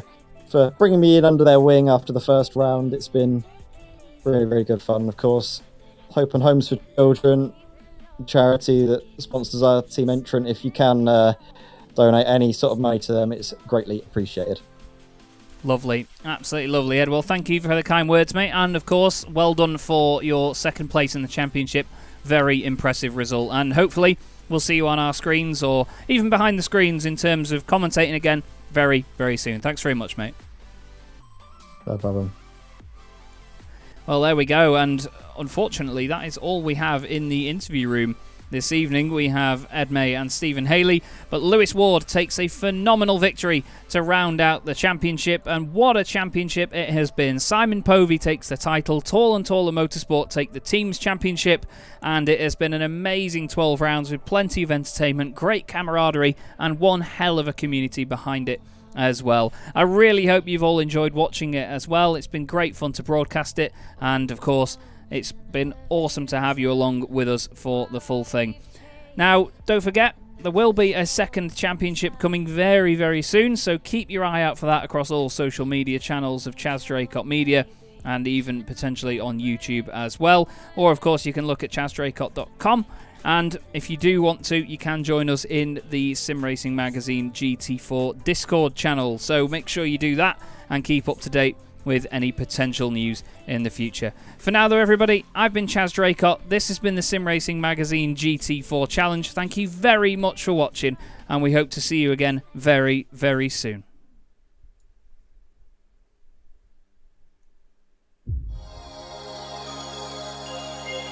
Opportunistic, still rubbing panels as they go together. It's folded the wing mirror in on Gerardo's car. Misano is such a difficult circuit for these guys to get right. There's a lot of start-stop sections around the back. It's a very, very quick section as well.